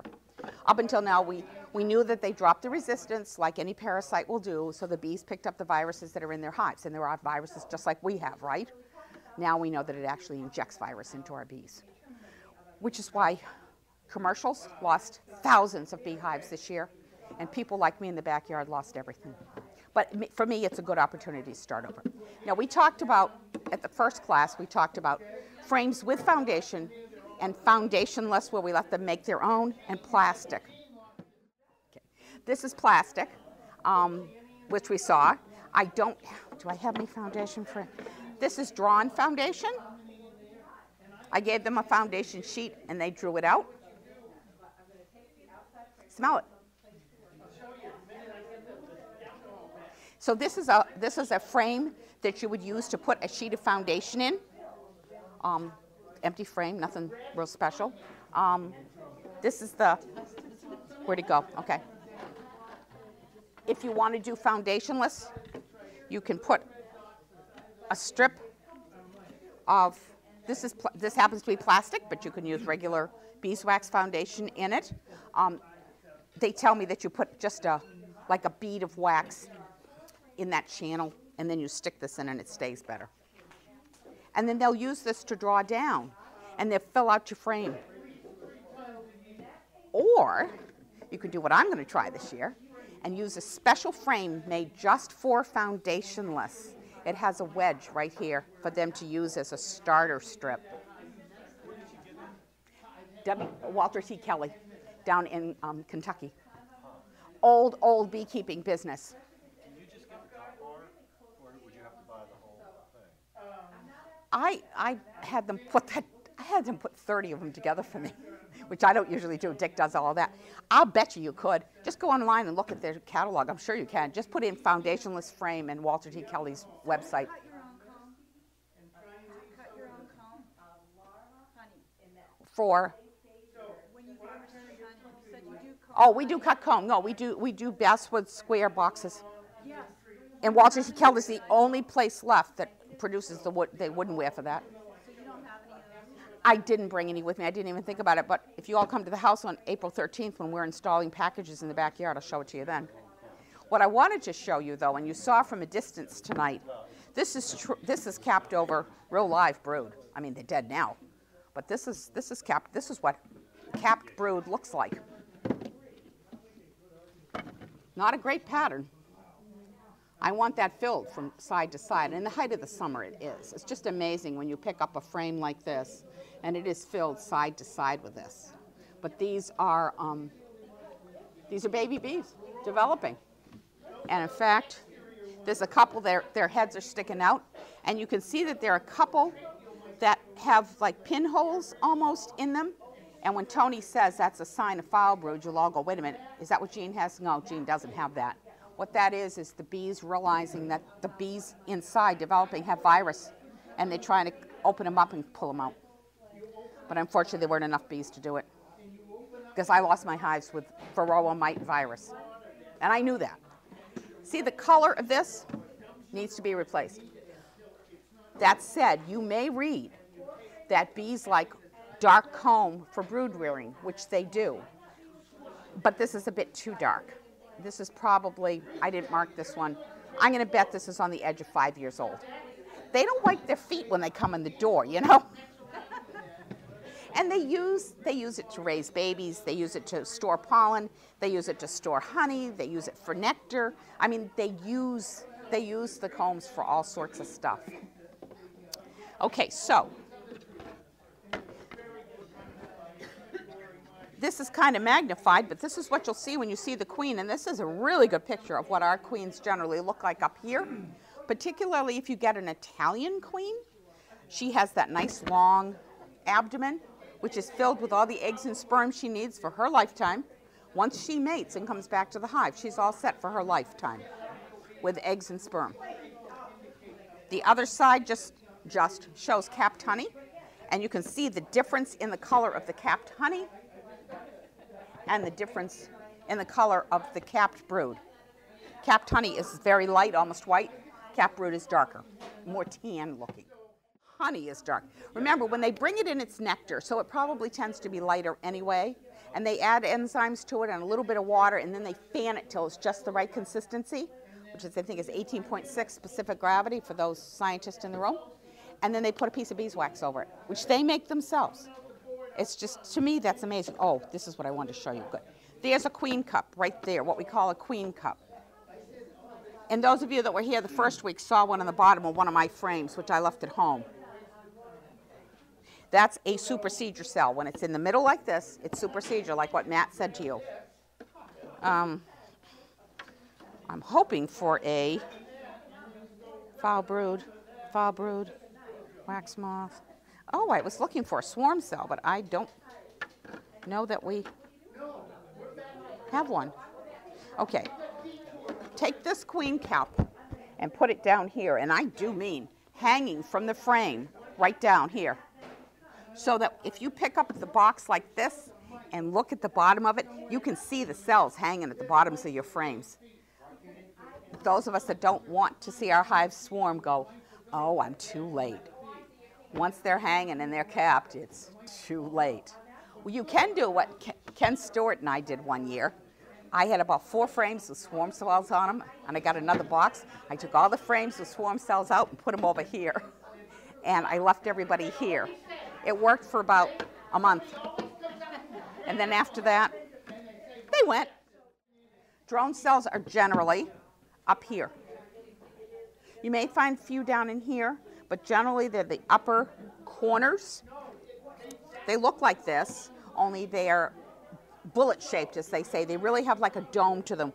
Whereas the worker brood are flat, your drone cells are more raised in a bullet sort of shape. Once you see and they're bigger. Well, that's what you said, but but it's not capped, you guys. No, it's not capped, but. Well, you can see the size difference in the corners. I see what, yeah, I wanted one that was capped. I can't help it. Didn't you have like the first time you showed us the very first day? I do. A special frame that it was like to start them, and then you said you just took it and you wiped it off. Oh, that would be plastic. If you need to clean your plastic cells, your plastic frames, you take your hive tool, the broad end of it like this, and pull it right down here. Matt, what do you use, in plastic or foundation? Yeah, so do I. Did you do that for the varroa mite because you said they go into the drone? Yeah.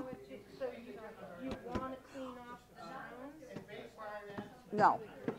What I said was, I put a shallow frame in a deep hive body like this. And in fact, the one we're passing around is the one I used. Noah, can I have that? Thank you. You can see the foundation on the wax on the bottom. I put this in a deep box. They naturally draw out long enough to fit where it's supposed to. And that's drone, okay? Then when it's all capped over on both sides, then I take it off. Put it in the freezer, take it out, clean it out, check for mites, because you can count the mites. You can't miss them. I mean, they're reddish, and they really, really show up. Show up on the bee right there. It's a naked eye look. They really, really, if you took your fist and went like this on you, that's the proportion of a mite to a bee. Really scary. And you can see them. And especially if you're picking drone cells, you can really see them because the larvae are white. The larvae are white. So you can really see this brownish mite on it. Matt brought this in. It's perfect timing. In Sheely's book, remember I was talking about how the bees have the wax? I don't know if you can see that. Just pretty amazing how underneath, yeah, that's exactly what it was, these little white scales that they ended up leaving. And so with that in mind, right, Matt caught a swarm last year, and he said he had a box. He started with a deep, and he had several frames of drawn foundation, right? So he took his hive, the swarm that he caught, he dumped it in the box, and he put an empty box on top, thinking that it would help to funnel the bees in. And just to keep them there, he just took the inner cover and put it on top. This was on a Saturday, right? So he puts it on top, and he just lets the swarm be. On Monday, he checks on them. And this is This is what he found. Now, you're talking about Saturday to Monday. So when we talk about how rapidly the swarms build up, this is a perfect example. And this is just straight off the bottom of a board, right? So they're coming equipped with wax already. But again, swarms, they know that they have to get ready sooner than anything imaginable. So they go into overdrive to build. But I thought that was just a perfect example in terms of what we talked about. So it is springtime next year. You've all had your hives winter over. You have an existing hive comes April, all right? And based on what we talked about, you know that these hives now are brimming with bees, okay? So you're going out in April to take a look. And so in terms of first, when you're thinking of doing the least innocuous thing to the hive, you know that by now the queen, they've moved up from the bottom box to the top, and they have either almost filled the top and bottom, but you're most likely to see outside frames are going to be what? What would you expect to be on the outside? Could be not much, but here we are if they've had a lot of time to forage, they might be something, but you're right, it's probably not too much, right? But then by the time you get to frame 2, 3, 4, 5 especially, you're looking at frames that are completely covered in brood, right? Capped brood, larva, young larva, medium larva, big juicy fat larva, and the queen is waltzing around not knowing what to do with, where to put her next egg, right? And so something simple just that you can do within the hive is to not separate what's happening in the brood nest, but take those outside frames and put them next to the queen, because you know they're drawn out. That's already cell space ready to be used, and simply maneuver them top and bottom as well. So you want kind of a mirror image. And then the end is probably going to be empty. There's probably not a lot going on here, but that big activity is really in the center. So if you can elongate out and stretch out the space that she has to lay, that's what you're going to do in the top box as well as the bottom. So that's the simple things. The other thing that you would then do is you have a hive that is bubbling over, top and bottom. You have got 5 frames of brood and at different levels, but 3 solid frames of capped brood, nurse bees everywhere. You've got them in here, you've got them in here. So at this point, you know you can't keep the hive like this because it will go. So this is where you might look at equalizing. So I might look here and decide to take 1 big frame of nothing but capped brood and as many nurse bees as I can get my hands on. And I'm going to take my box, and I work side by side. So I'm going to take 1 from there, and I might take another one, depending on how much is here. Maybe there's only 4 that I can really stretch, and there's maybe 1 frame that has mostly just a smattering of capped brood, but a lot of young larvae. This frame's got some time before it ends up becoming capped and ready for the bees to emerge. So I may take 1 fully capped, 1 not so capped, and maybe, I don't know, a frame of honey if there's something extra. But 9 out of 10 times it's probably not a full frame for me to take. But I'm at least going to take those 2. And in its place, I'm going to push whatever's left of my brood nest together, maybe split it up so that I've got some open cells on either side, and then fill it with just undrawn comb on the end.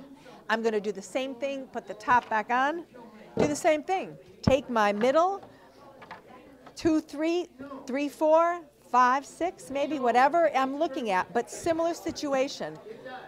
Fully capped, and then another one that's mostly larva. I'm going to take them out all together and check to make sure Queenie's not with you. I try to find the queen first and put her somewhere, you know, in the hive, but so that I know that I don't have to worry about taking her off. Same situation, put whatever's left for the brood nest together, some empty frame cells next to it, and then some undrawn foundation on the end. That will probably get you through that season, because there's now a lot of room in this hive. What do you do with this hive? So these are that I pulled out. If you have another hive, you can add it too, if it needs boosting. If the other hive is in the same place that this one is, and you have no other hives, that's the dilemma.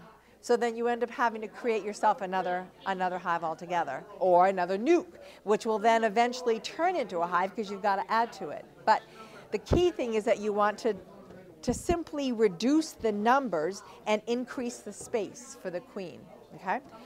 And the next radical thing is what I did with the complete split of looking at your hive and dividing the hive, really, top box, bottom box, empty, and it's what I said you take. I look, and at this point I do want to make sure I know where the queen is, but two hives of solid brood here, 2 solid brood here, 2 larva mix, 2 larvae, and you simply divide the hive completely in half. Most books will tell you that you want to move the new colony away. The parent colony stays. You want to take the queen and her attendants and the brood and the larva off someplace. So then this colony says, oh my, we've had a swarm. That's the message that you're giving. The trick is, if you keep the colonies close by, you have that drift. The field bees are used to going into where they know, and they know. I mean, they just know instinctually where they're going. So the trick is to get this hive farther away. But I will tell you from experience that the hive that I split that ended up returning, the garden hive that I made, was no more than 8 feet away from this hive. And the only difference is it was diagonally. I mean, it started another set of my garden. And there was certainly drift. But that was, it attests to how populous that hive was. Because in spite of the drift, that garden hive took off like a mad hive, because as those bees began to emerge from the cell and become field bees and forage bees, didn't matter that there was no communication at all between those 2 hives. But that's the only risk that's involved in keeping it that close. Since then, I've taken colonies and moved them to the other side of the house, still way close. They know where they are. But the farther you can move them, the better. But the reality is you might not have that freedom to move them as far as you want to. So I'm here to tell you, it'll work if you move it down the other end, despite the drift that occurs. Okay, does that make sense? Someone had a question about just catching a swarm. And again, you don't need anything real fancy. I have full setups like this, but I'll tell you it's heavy. And if it's not on my property, then I've got to get the bees from wherever they are to the house. And so it's not going to be in one of these setups, I can assure you of that. And so a cardboard box that you can just completely close with some air holes works. And I'll tell you, I love it because it's light, it's easily transportable, you can move it, bend it to dump it. It works like a charm. I've used nuke boxes, cardboard nuke boxes.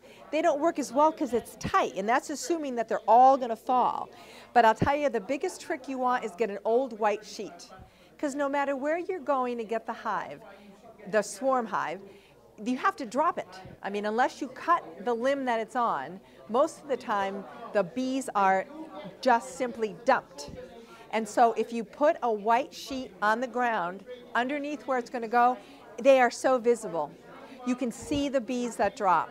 So I usually white sheet where I am going to be working. I've got a big box, and it's not so much the bigness, but I love the depth of a box because there's a long way down. And that means that for them to be able to come back up, they're not apt to fly up. They're apt to kind of crawl up. But anyways, but the easiest thing to do is to wherever the bee's lit, if it's on a branch, everything gets underneath, and you can even hold, if you have an extra set of hands, that's there.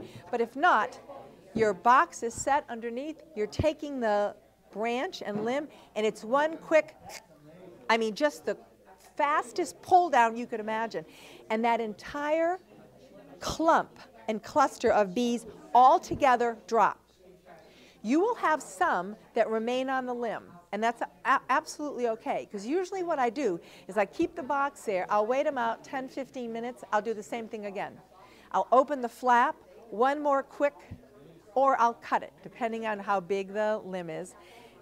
And then, bottom line is, whoever doesn't get in there doesn't go, because you can't wait for every single bee to emerge. But that is primarily all of them. And the queen is in the very center of that clump. So rarely am I concerned that she's not with the group. She usually is. And so box gets closed. You can take it wherever you want it to go.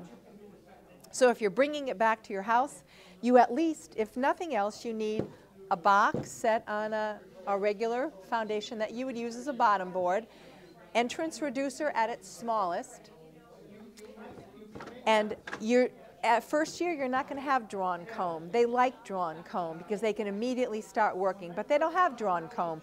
So they get 8 or 10 frames of straight foundation, or if you're not using foundation, but it's helpful to have something. They've got to start working on something. And so on my box, again, because it's cardboard, I can manipulate it well. So I might dump it one way, but when I'm ready to install, I've got this. I've got an empty, because that's my funnel. That's going to help keep the bees from spilling over on the front or side. And it's the same way that I took that branch and did, I'm going to do the same thing with the box. Once I open it up, it's one quick, and most of the time they're all on the bottom. So if there's a neat way that you can come up with just to drop it, you can. Otherwise, it's just shaking them in like you would a package. You know, so they go in, inner cover goes on, and then you're going to feed them just like you would a package. The bees that are remaining in that cardboard box, just like you did with a package. You're going to open the box, you're going to put it right up, and they're going to march in because they are picking up the pheromone of that queen that's in there. And again, they've just left their hive, their colony. They've gone to some tree. We've dislodged them there. So they are really very much in tune to that pheromone. And all the bees that you've just now dumped, there's a goodly number of them in the front that are just fanning away that pheromone smell. So anybody that's outside is picking it up like there's no tomorrow. And then you treat this just like a regular package. It's no different. You're going to feed them, feed them, feed them, feed them. The only difference is that they will build up faster than you could ever imagine. So you need to feed so much more frequently than you would a package, and even to the point where beyond that point, because it will be no time at all that they'll build up this first box, or already have another box ready to go. You'll be lucky if you last 2 weeks before you're going to have to use that next box. Same thing, have them keep feeding until that second box is full, and then you can stop and you can put your supers on, because by then they're ready to fill that up. So it's that fast with a swarm. Matt made a point that sometimes the swarms look at where you've put them and they say, yuck, and they abscond. 2 or 3 days after you've collected them and put them in their box, they're not there. I mean, they just leave, and it's not that you did anything wrong, they just don't like the box. The hive that I brought in for Peter, that those of you that were here 2 weeks ago, that fresh air hive, that was an amazingly large hive. That was a swarm from that same hive that returned my first year. The second year they swarmed and I let them go. They went to the cedar. They built that fresh air open hive, right? Because they couldn't get the queen to go beyond that. That was that same hive that came back. So, I mean, genetically, I don't know what's with that hive, but they ended up living in that cedar tree all year long. We ended up, Dave Spicer came, we took that hive down, put it in the box, and what do you think happened? They took off. They took off in October. They're long gone, you know. So have you ever taken, like when they're getting ready to swarm and you know it, putting the queen back in one of those cages and putting it in another? I can't say I've done that. Well, if you put her in there, yeah, they'll smell her. No? Won't work that? No, it doesn't. No. All that does is tell the hive, the existing hive is, uh-oh, we don't know queen, got to do another one. I mean, that's the message, because there's no way you can garner up all the bees that you want to take with the queen that you put in a, it wouldn't work. No, There's nothing to it that they will be enticed into it. No, No, but I will tell you that that's one of the reasons why you use drawn comb in a swarm, because there's a smell to that existing comb, and that sometimes encourages a swarm to want to stay where you've placed them because someone's lived there before. There is a definite smell to it that is not present with foundation that hasn't been drawn. But anything else? Again, you're not apt to worry about this now, but I'll tell you next year, if knock on wood, your hives will weather. But that's where it really becomes paramount to be so watchful so early on. You know, there's weight to them. There is weight to them. Yes. I mean, not heavy where you need 2 people, but there's definite weight to a swarm. It does. I mean, they certainly break apart when you've done that, but they are as tight. And, you know, I mean, I certainly suit up always. I mean, I would never go out without a suit on, but I will tell you that there's no defensive behavior in that swarm. They're not defending food because they don't have any. They came with their own food. They're not defending their territory because they have no territory. You know, they're like homeless. And so there really is nothing to defend. So the behavior is nothing like you would encounter if they were in their home. You know, but so you can work with them. I mean, feel that. Take the time to at least touch that cluster, because it is an amazing thing, and it's not like they're going to come out and sting you. They're waiting for everybody to come. Is everybody here before we take off again? That's really where their mindset is. And is the queen still here? Queen is still here. Everything's all right. That's all they can be concerned about. They're not concerned about you at all.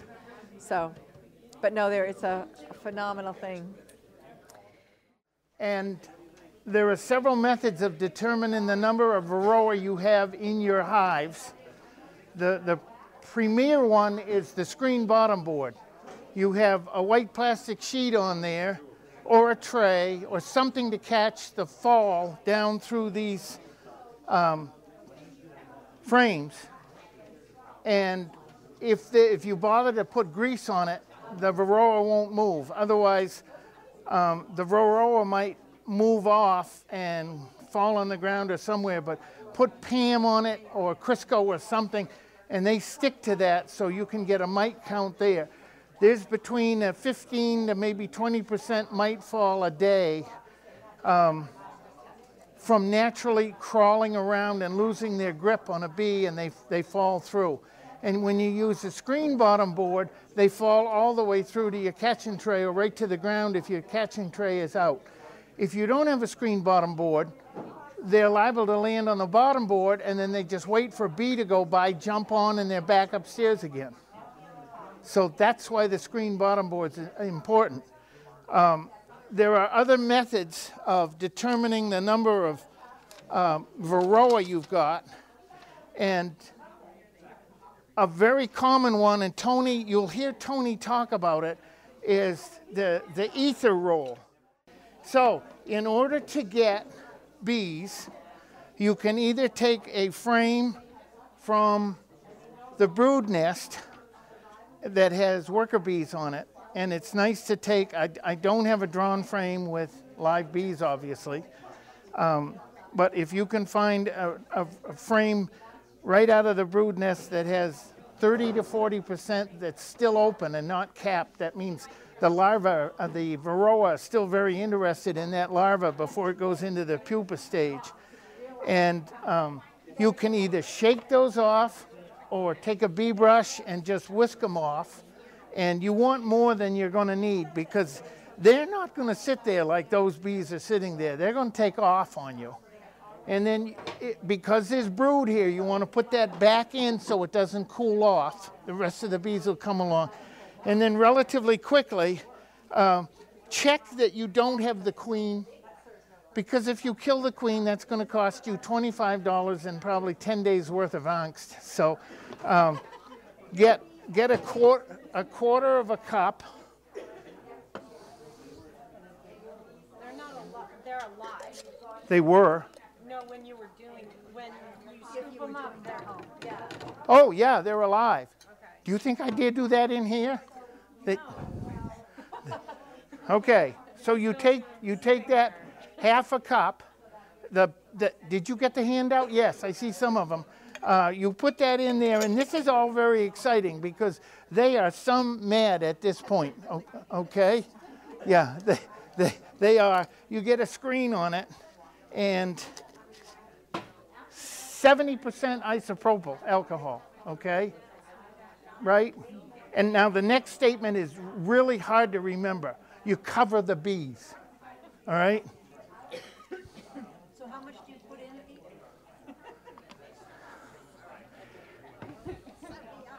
Okay, you can put this aside because the bees die immediately, but the varroa takes them a little while to succumb. And this is the point when somebody usually says to me, but you're killing 400 bees.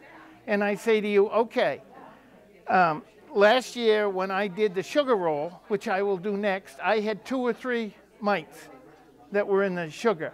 And then Dave Smith came down and he did the alcohol wash and he had 9 or 10 in the same hive. So that convinced me I'd rather kill a half a cup of bees than let a hive die. The math is just that simple. Now, for something that doesn't kill bees, sorry, I didn't get to empty this out last time. You go back to the same container and either, did I show you how to scoop it off a frame? I can't remember what I've done. Okay, you brushed. When you get good, you can literally, again, this is full of brood and nurse bees are on there. You can literally scrape up the comb and get what you need. And it just gets a little exciting, that's all. No, I usually end up barehanded. And then you take 2 tablespoons of powdered sugar and you put it in there, and you can tell by just the sound how mad they're getting. And man, don't they get ticked off. So roll them around a little, and you can do it. No, stupid, put that on it. Do a shake. And then now it's fascinating that none of the smart people have ever cooked with powdered sugar, because if you put powdered sugar in hot water, what happens to the powdered sugar? It disappears. So they say put this on a white plastic board and poke around and look for the mites. So they've never really been exposed to cooking.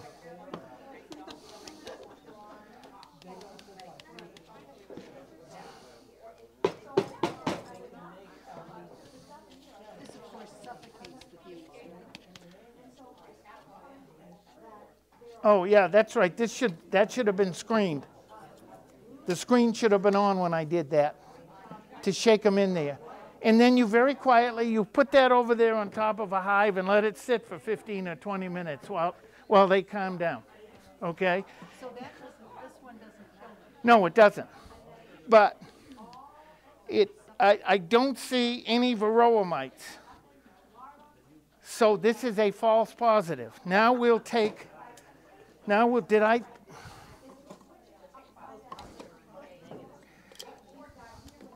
I feel like the guy who does the Shamu ad. Just. I know, I was thinking that.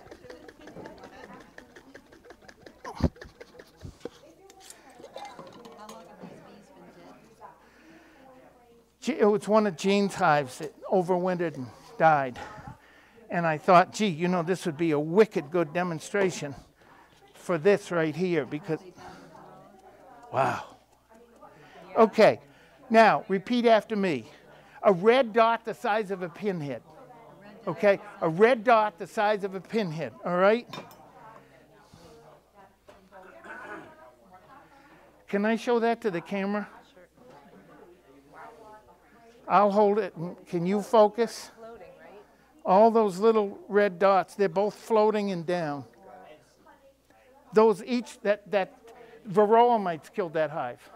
Oh my God. See, I can't find any.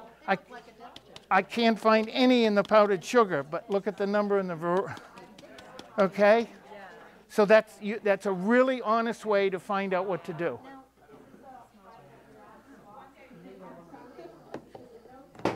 What? Do they have a life cycle like woolly adelgid or? The varroa? Yeah, the life cycle is the females constantly go in 13/100ths of a second before the worker bees cap the brood. And they go down in there, and the first egg to hatch is the male. The second, third, and fourth egg are the females. The brother mates with all the sisters, and they produce more varroa. So one way to break that cycle is to have no brood. They have to brood inside a capped cell in order to do that. So in the fall, has everybody seen the red dots? Good. That's the worst of the 3 I've done tonight. And those are all dead because the bees are dead. Right. But I was hoping that I could show you this, because without seeing that, you wouldn't know what you're looking for.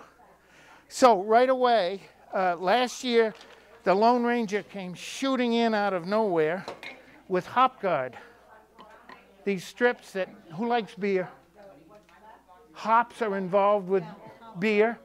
It looks like brown molasses that's on here. I got it, tested it, it was pretty good. A little bitter, but okay. And the instructions say between 2 frames, and here's where the breakdown in the English language is. Between means that. What they mean is straddle, and the video is showing.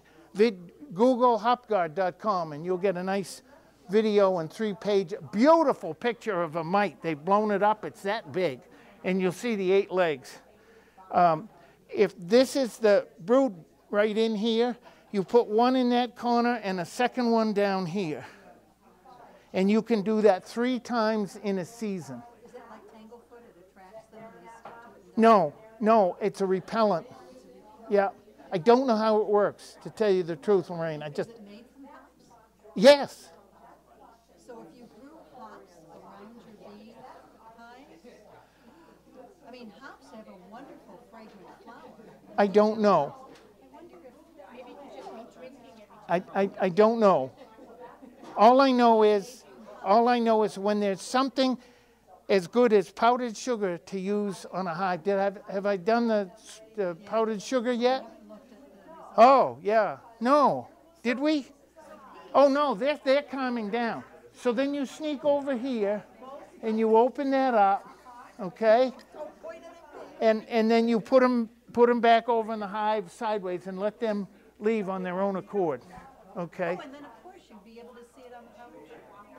Pardon me? You'd be able to see the varroa mites on the powdered sugar. That's inside the jar. You could do another check to see it, but nothing came out when I shook it that time. I didn't have anything. Now, they do use powdered sugar. The literature goes back to about 1990. In India, they started using powdered sugar. But I guess over there they don't call it powdered sugar. They call it very finely ground white sugar, okay? And if anybody can tell me the difference between 7X and 10X, please tell me. Because okay, so this is how I was introduced to powdered sugar.